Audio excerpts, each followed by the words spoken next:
السلام علیکم ورحمۃ اللہ وبرکاتہ۔ تو آج کے اس ویڈیو میں میں لے کر آئی ہوں نماز کو فاسد کرنے والی چیزیں کہ کن چیزوں سے نماز ٹوٹ جاتی ہے۔ جیسے کہ آپ سب کو پتہ ہوگا کہ نماز میں بولنے سے نماز ٹوٹ جاتی ہے، چاہے جان بوجھ کر بولے یا پھر بھول کر بولے، زیادہ بولے یا ایک ہی بات بولے، اگر اپنی خوشی سے بولے یا کسی کے مجبور کرنے پر بات کرنے سے نماز ٹوٹ جاتی ہے۔ ہر صورت میں نماز ٹوٹ جائے گی۔ اسی طرح زبان سے کسی کو سلام کریں، آمدن ہو یا نہ ہو سو نماز جاتی رہے گی۔ یوں ہی سلام کا جواب دینا بھی نماز کو فاسد کر دیتا ہے۔ کسی کو چھینک کے جواب میں یرحمک اللہ کہا، یا خوشی کی خبر سن کر الحمدللہ کہا، یا بری خبر سن کر انا للہ و انا الیہ راجعون کہا، تو ان سب صورتوں میں بھی نماز ٹوٹ جائے گی۔ لیکن اگر خود نماز پڑھنے والے کو چھینک آئی تو حکم ہے کہ وہ چپ رہے، لیکن اگر الحمدللہ کہہ دیا تو اس کی نماز فاسد نہیں ہوگی۔ اگر نماز پڑھنے والے نے اپنے امام کے بغیر لقمہ دے دیا تو اس کی نماز فاسد ہو جائے گی، اور اگر اس نے لقمہ لے لیا تو اس کی بھی نماز جاتی رہے گی، اور غلط لقمہ دینے سے لقمہ دینے والے کی نماز جاتی رہے گی۔ اللہ اکبر کے الف کو کھینچ کر اللہ اکبر کہنا یا اکبر یا اکبار کہنا نماز کو فاسد کر دیتا ہے۔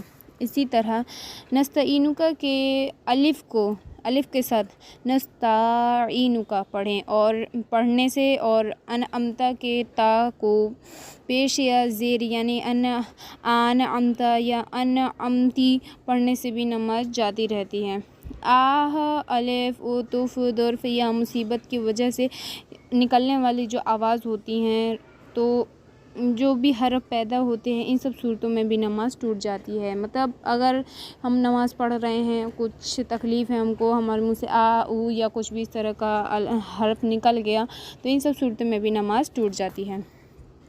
مریض کی زبان سے حالت نماز میں بے اختیار یا او یا ہائے نکل گیا تو نماز نہیں ٹوٹے گی، کیونکہ وہ مریض ہے۔ اسی طرح چھینک، کھانسی، جماہی اور ڈکار میں جتنے حرف مجبوراً زبان سے نکل جاتے ہیں وہ بھی معاف ہیں اور ان سے نماز نہیں ٹوٹتی ہے۔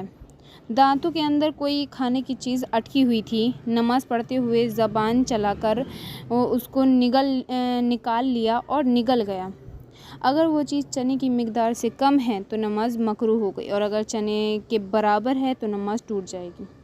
نماز پڑھتے ہوئے زور سے قہقہہ لگا کر ہنس دیا تو نماز ٹوٹ جائے گی اور وضو بھی ٹوٹ جائے گا۔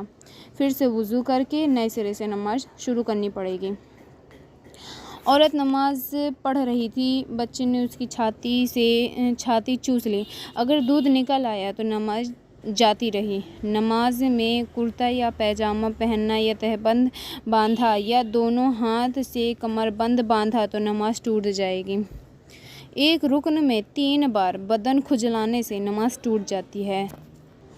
مطلب اگر ہم ایک رکعت جب جیسے 2 رکعت کی نیت باندھی، اب ایک ہی رکعت میں اگر ہم نے بدن کو کھجلایا، ایک بار کھجلایا، دوسری بار کھجلایا، اور اگر تیسری بار بھی کھجلا لیا تو نماز ٹوٹ جاتی ہے۔ مطلب کہ ایک مرتبہ کھجلایا پھر ہاتھ ہٹا لیا، پھر کھجلایا پھر ہاتھ ہٹا لیا، پھر کھجلایا، یہ 3 مرتبہ ہو گیا، اور ایک بار ہی ہاتھ رکھ کر چند مرتبہ ہاتھ کو ہلا کر کھجلایا اور ہاتھ نہیں ہٹایا تو بار بار کھجلاتا رہا تو یہی ایک مرتبہ کھجلانا کہا جائے گا۔